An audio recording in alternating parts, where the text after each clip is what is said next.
are very present, they're in the moment, they're curious, honest animals. They're going to give you real feedback. And you get that feedback because they mirror your emotions. So what you bring in, you will see through them. They are responding to everything that's alive in you today. It doesn't matter what happened to you 20 years ago. If it's alive in you now, it's going to create an issue for you.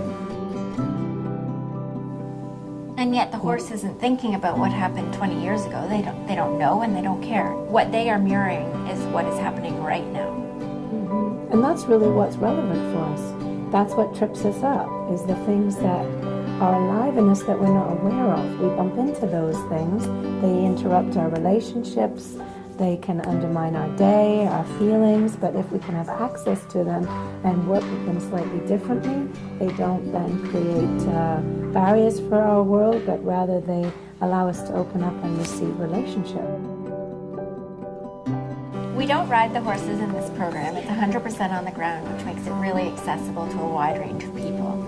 The horses are not wearing a saddle or any type of equipment. They're free. They have their own free will. They get to move about the space the way that they want to, the way that they wish to interact with the people who are in the space with them. They are big and they can be intimidating, but they can also be very gentle and very revealing, and they can intensify the experience so that it becomes so much more profound.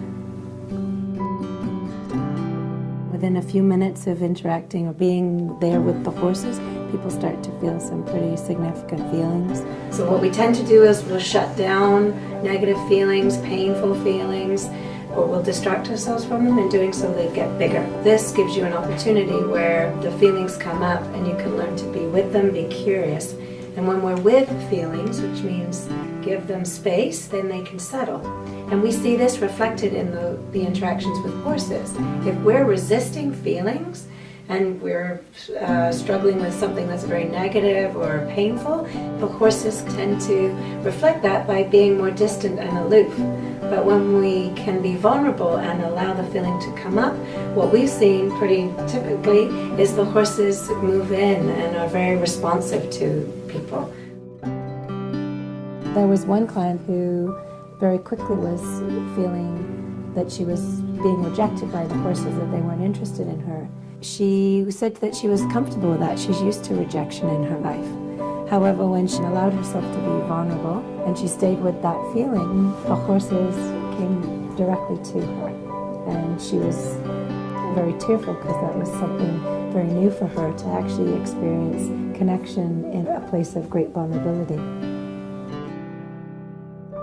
Horses don't have discrepancies. They don't say one thing while their body language says another thing, and they expect the same out of the people who are in their presence. There's such a refreshing honesty about them. They're not concerned if you see them, their fear or their anger or their frustration, whereas we cover that up.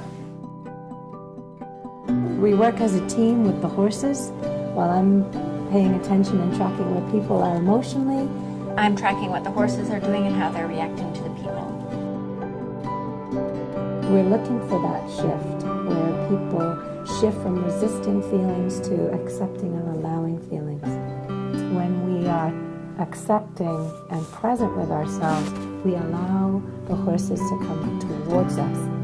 And this is very similar to what we experience in our lives.